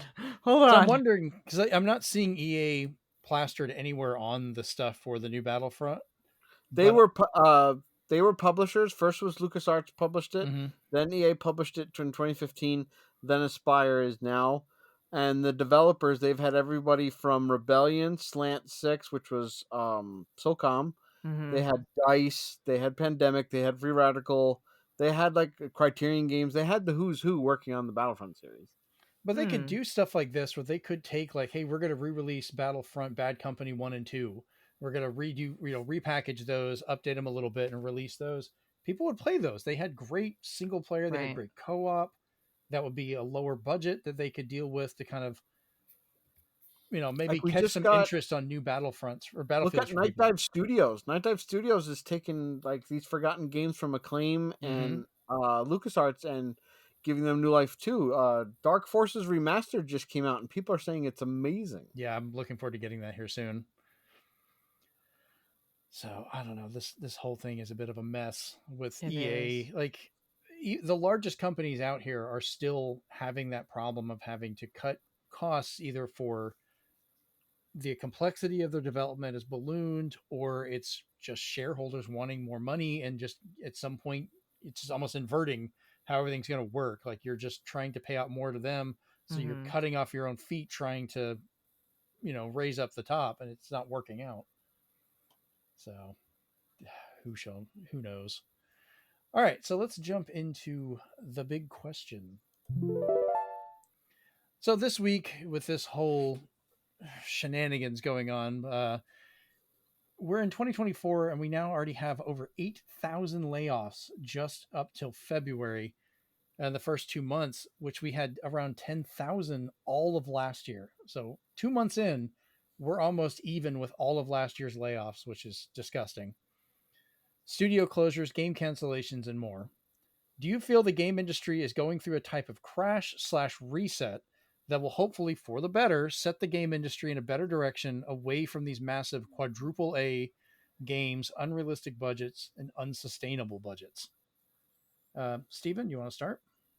Yeah. And I know we've kind of already started. I'm going to say, at least with all the financial reports, layoffs or not, I highly doubt we're going to get another crash, because the crash happened because people just stopped buying games. And the quality came out within 2 weeks, two days. ET, come on.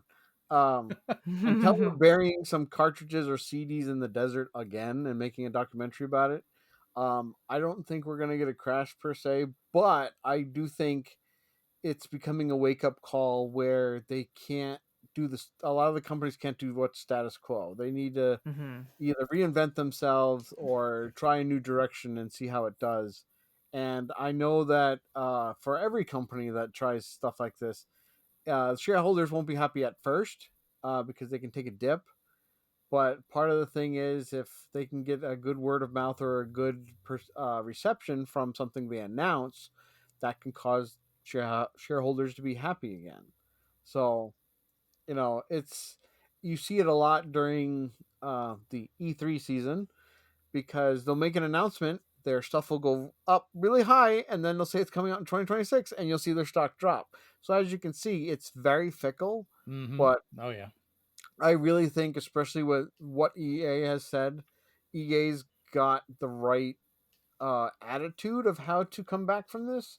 Is this they need to stop spending all this money on these giant licensed titles and see what they can make from within, because then Mm-hmm. everything is owned by them and they are the person in control of it, of how it gets released, or if they want their game to cross over, like they just make the money. Like Rachel said with Final Fantasy, they can just take in all these commercial products and it's just more money. It's just, as long as they're not pushing Factor 5 or Hello Fresh, I'm good because then I know they've scraped the bottom of the barrel. But Right. So um I will say the good thing Mm-hmm. about like what advertisement stuff that you were talking about. When Square Enix chooses them, they choose stuff that generally makes sense for it to be there. Or it's NFTs. just that's more of an exception to the rule, I Yeah, I think. know. I had to mention Um it. but like they when it comes to that kind of thing, at least for Final Fantasy, which is their baby, Mm-hmm. what they pick makes sense. So I think if more companies do that, they need to pick what makes sense. So, yeah, and it will be helpful. and like I know people complain about it because it's in all their streaming services, but I still feel if it's done right in video games, it's fine. Mm-hmm. Um, because I was fooled apparently back in Rainbow Six Vegas days, back in Mm-hmm. old Xbox 360, when the movie posters would change, and I'm like, this is ingenious. Like you have a movie to plug, put it in your game that's set in Vegas or set in New York or set in Los Angeles, because that's Mm-hmm. where all these games seem to always take place when they have guns. I don't know, but as well as having the commercial tie-ins, having these exclusive products. I know Insomnia Cookies even has a Final Fantasy cookie set right now you can get. Stuff like that, but I like in-game ads when they're done right. Yeah, And the remember right like way is, Burnout. like I said, if is burnout, is Mm-hmm. billboards, is stuff like how they did with even Mario Kart, I think did it for one like oil company once. It was just like on the side. And you're like, what? That's real? Oh wow. And seeing that type of stuff in there, or 1080 snowboarding with all that licensed clothing, I was just like, you guys are geniuses in that aspect. However, on the flip side, please never do it like NBA does and say, do you want to watch a huge ad before you play each game? No, I don't want to do that. Yeah, Um, that's pushing it. but I do think, especially even after listening to Harada with Tekken, I do think these um, budgets for these games are becoming hugely unsustainable unless they recoup their costs. So it's getting to the point where live service might be a make or break for them.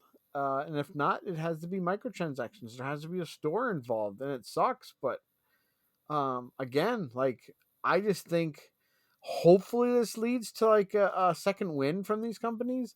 I'm not going to say a renaissance because I don't believe that's going to Mm-hmm. happen anytime soon. Yeah. But the renaissance, if it does come, is going to come from all these broken off brand newly formed studios that are from creators we love, because then we know we're getting quality content, and then they're veterans who are working with rookies or new people who are trying to build them up. So I'm all for that if that's what's going to happen. And I'll note that the reason I put crash slash reset is kind of like because a lot of the conversations people are like, oh, we're going into a crash again, which I understand this is not like the crash we had before. This isn't going to be that, Mhm. which is why I felt kind of more of a reset. They're going to have to reset their expectations, how their budgets work, their development goals, stuff like that, in order to survive. Because right now, a lot of these are pushing it. Like for EA, yeah, they're laying off all these people and they're not wanting to pay for the licenses. But how much are they paying for to still have the exclusive NFL license?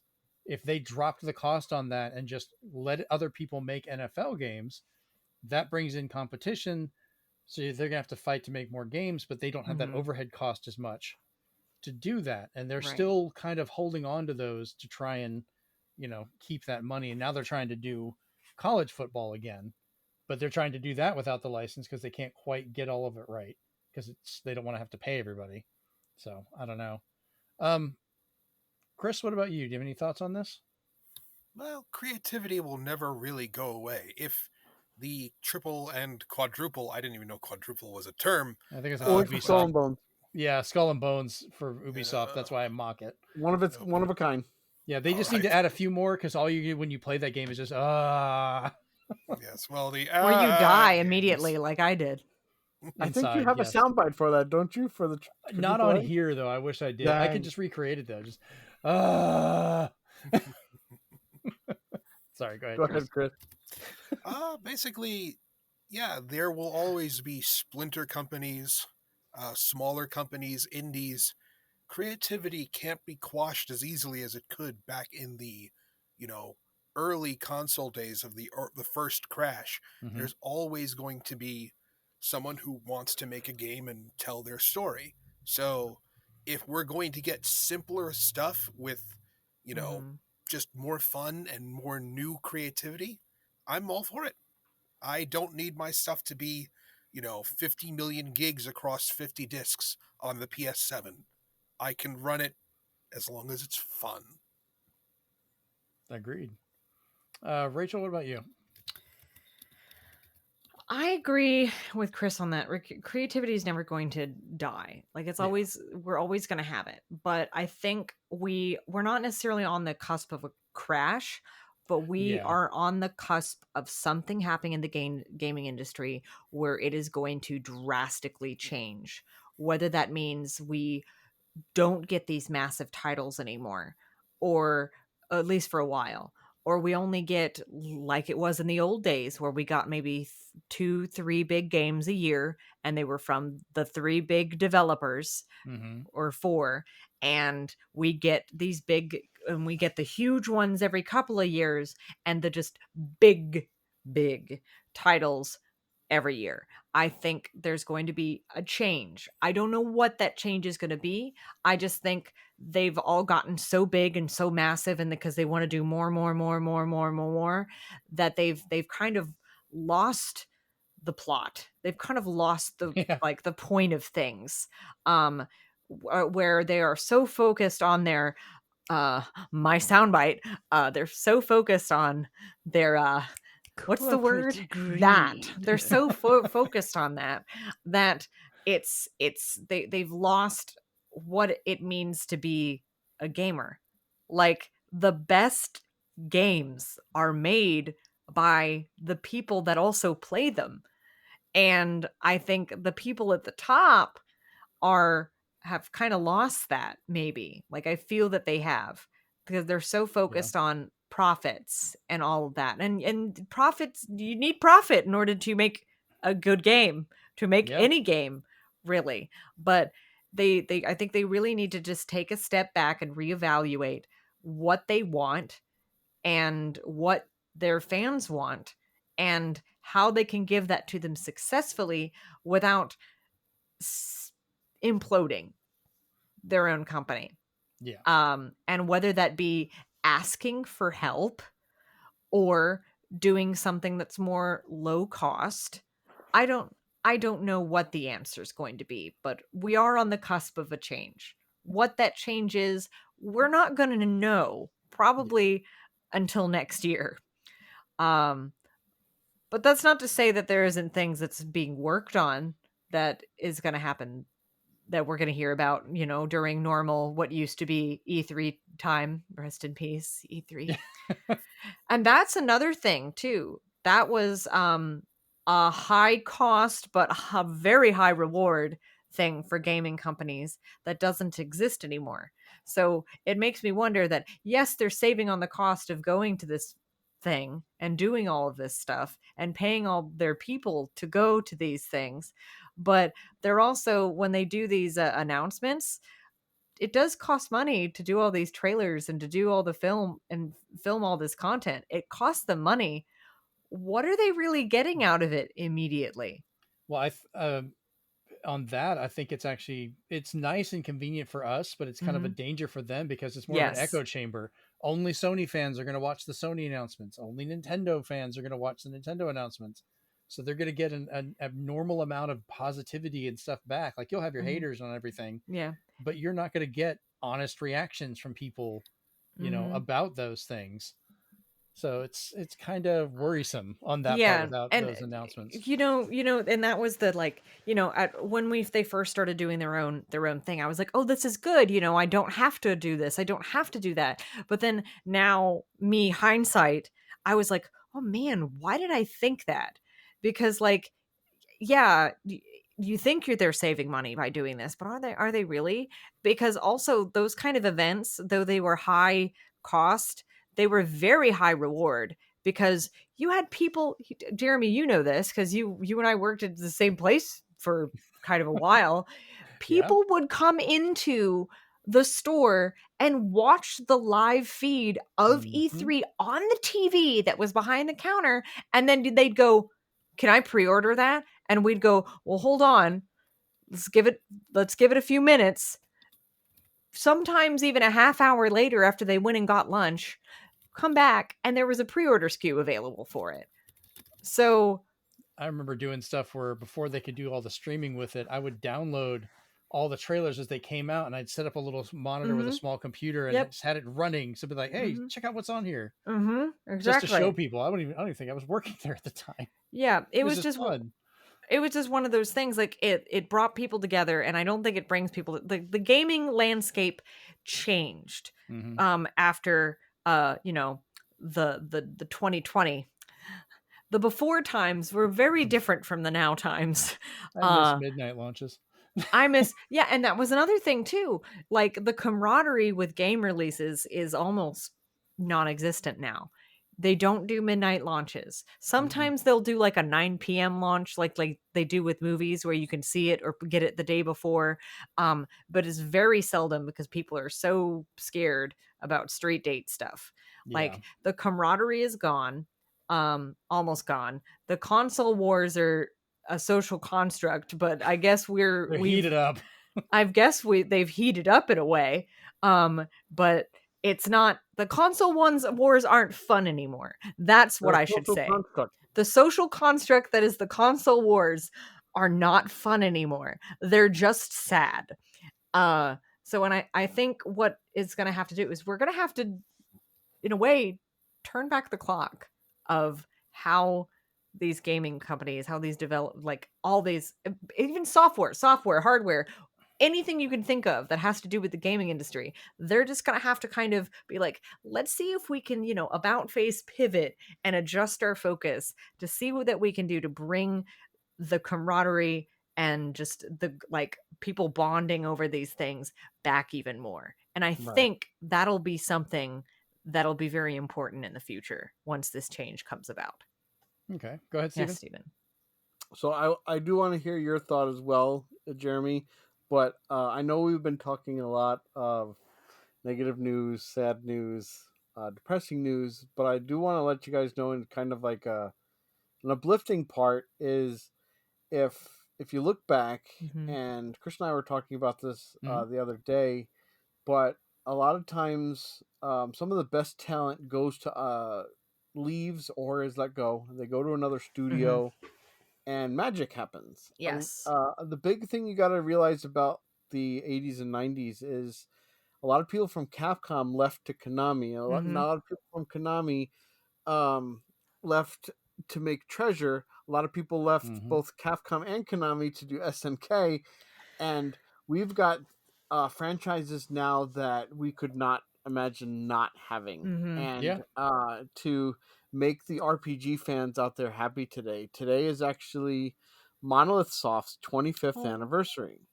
They started back in 1999 with 40 employees, and most of them had left Square Enix to create this studio. Mhm. And then in 2002, they partnered with Namco, and they made a really confusing series called Xenosaga. And anyway, but in 2007, they became a Nintendo first party. And from then on, Look at them now, Xenoblade, man, then very on, successful. Nintendo, they've hired over and over again, expanding, and not because Nintendo's cracking the whip and saying, churn out another Xenoblade. No, not only have I'm looking at their timeline. Not only have they made, of course, the Xenoblade games, as we all know and love, but they helped with both open world Zelda games. They help with stuff. They helped with Link Between Worlds, Skyward Sword HD, all 3 Splatoons, and the last recent Animal Crossing games. And utilize your talent and don't think that just because you guys made the shooting game that you can't do anything else. Yeah. And I think what you just brought up is a really good example. Monolith Soft is working on the things that they want to work on, and because they are allowed to work on the things and do the things and develop the games that they want to make, the stuff that is making them successful, Xenoblade and whatever else they're working on now. Quite literally, they're like, in order for us to have the time and do what we want to do, they are allowing us to do what we want. So let's help them. Let's continue that positivity. And that's why, we just need positive things like that in the world. Like, think of the morale they have, that they know how them. useful they are, that they've worked on so many projects. That a programmer that we're only going to see in the credits has actually worked on like 4 or 5 games because they're like, he's really good at trees or something. I don't know. But it's that's kind our of tree like, guy right there. Listen, trees and blade of grass Paul animation. is a hell of a tree guy. Yeah, you don't want to just copy and paste them like you did in Final Fantasy 16. So it's like, because somebody will know, and then they'll complain on a podcast. So you need to be careful of You these just got things. one developer in the background just going, happy little trees, and it's happy painting them in there with a digital brush. I'm laughing because the better example to have used in this mocking of Square Enix, Stephen, would have been Forspoken using the Final Fantasy 15 game textures in its exact, literally copy paste. And I didn't have an issue with that, just because I think, and this kind of going to mind, like, developers should better utilize their resources. If they made those textures and they have those textures, use the damn textures. It's not going to be that big of a deal if, like, well, this dirt kind of looks like that dirt. Are you playing the game? Are you really going to sit there and stare at the dirt and give a damn? Like, I know some of that stuff's not a perfect example, and I'm sure that was absolutely hilarious for you to see stuff like, I remember watching a friend playing it and I go, hey, wait a minute, I know that bush. No, and it would be one thing if the shading on it was different because of lightbox and all lighting, but it wasn't. Said, it was the same ass bush. Like Jeremy said, there's nothing inherently wrong with that. No. Remember, Super Mario 3, the clouds and the bushes are the same texture. They are. Yep. Or texture sprites. Wow, I'm sprites. old. There are, but the point is there are had that too. There are things that game companies, development, whatever, there are things that can be done for them to save time and cost and utilizing talent better. There are things that can be done, and they need to take a step back and think about that, how to do that effectively, so they're not having to, lay off people. Yeah, just remember, as Iwata, bless his soul, had said, I'm not going to quote him directly, but he basically said, when you lay off people, it affects the morale of the entire remaining team. And it's hard to tell somebody like, all right, guys, let's make that next great game when like half of their working family is gone. Yep. So sometimes you might just have to take a risk and say, how about you guys just make the game you always wanted to make, but, let's just not license it or something like that and make it that it has to be themed to Attack on Titan or something weird. But, right. So my thoughts on this whole situation in regards to like all the layoffs and everything else we've kind of talked about earlier I'm thinking we're going to need kind of a reset, which Rachel, you were kind of hinting at that as well, that they're moving forward at such a pace that they're like, oh God, we've gotten so far ahead of what we actually can maintain. Nobody is able to actually bring it back. You know what I'm gonna say? You already what? know they're Go girl for it. bossing too close to the sun. Yes, they are. That is a new quote from Rachel on that one. Just so yeah, I do like a lot of Nintendo stuff. I play a lot of Nintendo games. We deal with a lot of Nintendo stuff, especially in my household. We've got like 6, 7 Switches in our house now. It's gotten kind of ridiculous. But they're not astronomically expensive to the point that it's kind of killing everybody getting these things. You know, all my kids have got one. My wife has one. I've got a couple. We've ended up even buying like other kids that are basically now my kids. We got them a Switch going, yeah, that way you guys can play with our kids and Look doing at stuff you, like just accidentally adopting children. it's band kids. You know how I am. Oh, I know. Yeah. So that makes more sense to get more people out there to play.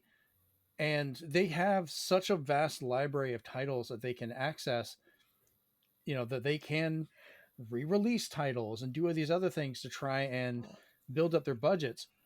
Jonathan, my, you know, kid from other parents now, basically, John, my son, is taking him through the Metal Gear series.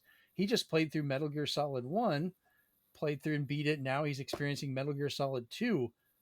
That is a new, he's playing the Switch version. I'm really sorry I offered better equipment, you know, because that, not because the Switch is bad, but that port is terrible. But he's at least getting to play it, and he's experiencing that new to him. That game may be really old to us, but it is a whole brand new thing for him. It's part of why I picked up some of these Metal Gears, because I'm like, yeah, he's going to get to these. Let's get him some good ones he can play through and mess around with. Like, I'm getting the PS3 out so he can play Metal Gear Solid 4. If they'd ever re-release that on new systems, Konami could make some money on that. People would buy the living hell out of it. Mine too. Yeah, hopefully that'll be in better shape than the first one. Mm-hmm. So yeah, I'm not sitting here drumming Nintendo's, you know, beating the drum for Nintendo about all this stuff, but I think there is a reason they have not had the layoffs. It's not just the fact that, oh, they're in Japan, the laws are harder, that's why they can't do it. Sony sure as hell found a way to do it, and they're based in Japan. You know, they're shutting down entire parts. Nintendo has developers in other countries. They have branches in the US. They could just as easily start doing layoffs of that magnitude, but they're not, because like during COVID, instead of pushing more and more people to make more and more games during this time, they told everyone, all right, let's slow it down. Let's figure this out. Take the time and fix up your games that you're working on now. Take that downtime to kind of, you know, definitely benefit from what came out later. And look at the titles we've gotten. So well refined and ready to drop in a hat. You know, they did all of Metroid Prime Remaster without anybody even knowing what was going on. It was like, all right, surprise, here it is. Enjoy. And it sold like crazy at a budget amount. And I'm sure they made bank off of that. And that's just one game out of the massive amount they've done.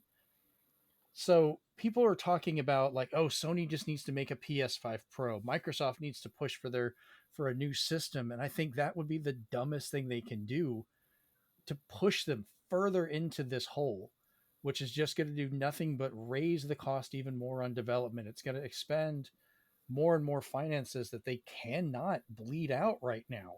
They do not have the return to do these things.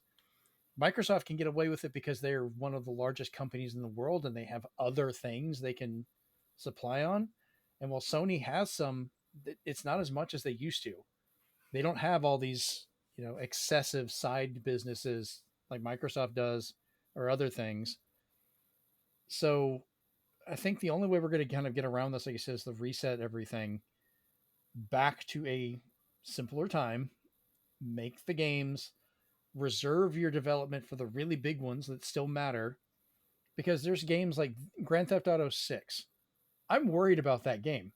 Yeah, the trailer was pretty, but I honestly do not think this one's going to be as good as 4 or 5, for the simple reason is they're not so focused on that single player. I guarantee they're going to want to see what can we do to get GTA Online running on this thing, and that's going to become their focus. because you know what's really Oh. funny? Hmm. I'm the opposite. I'm not worried about this game. Well, They've had a live service like online thing that they have just been getting money. and Role that's what playing worries me, server. because Grand Theft Auto 3, we had, you know, they had some of the expansions. GTA 4, we got 2 of the greatest expansions they've done with like the Ballad of Gay Tony and some of those. GTA 5 came out. We were supposed to get expansions and stuff, and they went, "Oh man, this online part's making a lot of money," and they canceled all the single player expansions. They just re-released the same game over and over again with some graphical enhancements and kept doing the online.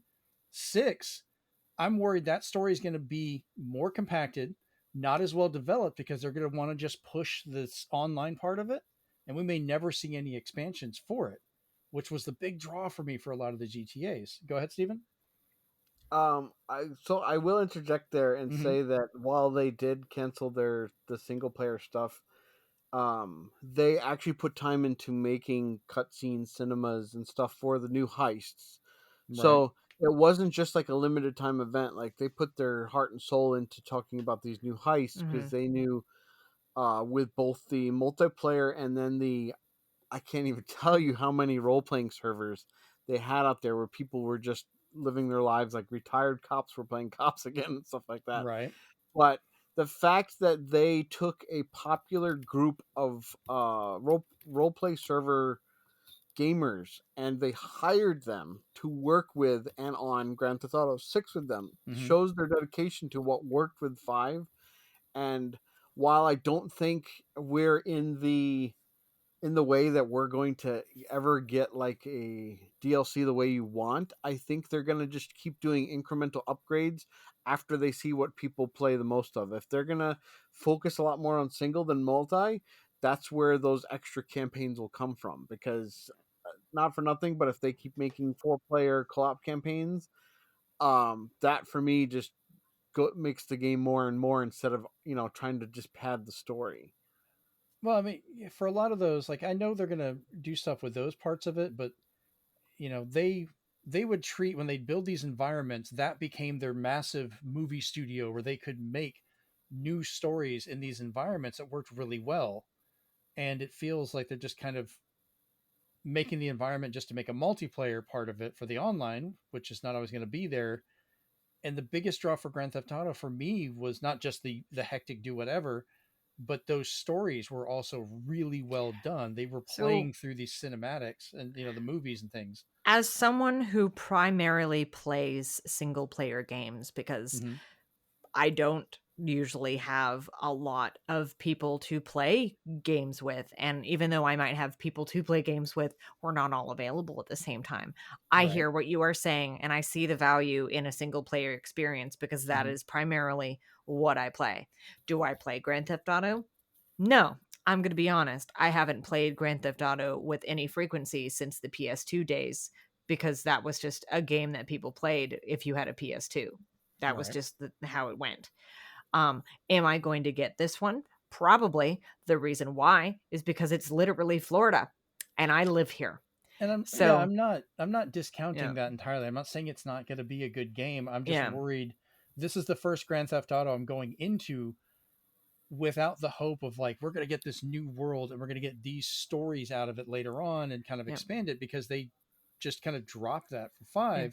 Yeah, we got more heists, but if you're not playing the online part, if you're not focused on that where they're wanting you to put the money in, you got the one story and that was it. So it was a good one, but they've released it like 4 times. So like, I also think that, we have expectations for games now, and that is part of the problem. Where we always hold on, I'm getting to the point. We're always wanting the next best thing, and we have expectations of almost all single player games out there come out and have some kind of expansion later on. They have something that's added later on. We have that expectation. It wasn't always like that. When a game came out, a game came out. There wasn't always a DLC episode that did that. There wasn't. And there was a whole thing called expansion packs that usually would occur, though. Like, but not all the time. Not all the time. Like, I remember back in the day when a game came out, it was a complete game. There was no more further nothing on it. So maybe they are we don't know what they're going to do. They haven't said anything yet. We're not going to know more until, I don't know, summer. But it's like, it's one of those things, like, I think we in this case, and with any of that, we're putting, I have just learned not to have expectations with games, because once I do, I get disappointed. So Well, because the realistic part of this is not, I'm not putting an expectation of them. This Yeah. goes back to developers pushing they have to do newer and bigger. The reason this worked so well is because you had already built this environment, you've already built this engine. You use that to do multiple stories over time. That's how a lot of these work. They weren't going in, yeah, they had the writers and so forth to make those expansions, but they weren't building a whole new city for those basically two new games they released for the 360 with Grand Theft Auto 4 and the other expansions. They were running more efficient because they were running on the same things. Go ahead, Steven. So, but if we look at the track record, look at Borderlands. Mm-hmm. How long did Borderlands keep you going when every DLC was a new story within the Borderlands universe? People, after a while, were just like, we just want a new game. Stop giving us. Well, I'm not saying over and DLC over again, episodes. but like normally there would be like they'd have a second expansion to use that city again, not just recycle to Yeah. a whole new Like, one. we can't all be Persona games where they, they come out with one and then they're like, oh yeah, we wanted to put this in. Here's another one that's not compatible with that one. Yeah, Chris knows all too well. I think he's bought every Persona game twice. I think everyone's kind of eschewing what I was thinking, but we'll just kind of go from there. No, and I get it, because you know, it's kind of like Game of Thrones. You want that next chapter in that universe. Well, it's not even so And much that. It's like we've built New York. We don't need to build another New York to tell another story. And that was the efficiency of what they did. That was the smart way of how they would handle this. It's how they kept the budget down, but also made more money from it, which I get the online's a big part. But part of that draw for Grand Theft Auto was here's your new environment. We're going to have a story in it, and we're going to have other stories that can be told in here as well before we move on to a new environment. And that was a big draw. I liked that. I still think it's harder to do now because of the mod community. Now it depends on how they do the mods. They've usually had different changes Because on those. some mods out there are so well done. The company's probably like, why should we, if this one is just increasing our sales anyway? It's just, and it's a catch-22. Yeah, because that argument can kind of become a slippery slope. Why do any of this stuff if you could just wait for mods to do it? Then it's just kind of like, well, the game has depending on how they to have to do it. be, the game has to be like insane amount of players, an insane amount of copies sold before you know that mods are going to take over storylines. Look at Half-Life mods like Sven Co-op and some and DK. Those got so good that Valve didn't work on them. They just said, here's a bag of cash, we're going to include it in the orange box. So, all right, well, we'll go ahead and end it there then. All right, so if you are watching the video of this over on YouTube, you can listen to the audio version over on Apple Podcasts, Amazon Podcasts, pretty much anywhere you find your podcast. Look for the Zenspath Entertainment Network. Feel free to leave us a review. 5-star review would be awesome. That helps us get seen by other people. Leave us an actual review, like type something up. We like seeing that. It helps as well. If you're listening to this and you want to watch the video version, go over to youtube.com/ZenspathCom, where our episodes are up over there. Leave us a thumbs up. Leave us a good comment to talk. We love conversing with everybody. Share it with people if you can. And then we're also doing our shorts that are over there as well. If you are leaving us a thumbs down, you're still watching the video, so whatever. Touch grass. Yeah, touch grass. Go do something. Go do a cartwheel. Yeah. If you want to talk to us on Twitter, you can find us over at Zenspath Podcasts. All of our individual contact information is down below the video, or you can find it in the notes of the podcast, or over at zenspath.com. We have a contact us page that has all of our information there. So this has been episode 120 of the Zenspath Entertainment Network Podcast. I'm your host, Jeremy Powers, and we're out. Peace. Yay.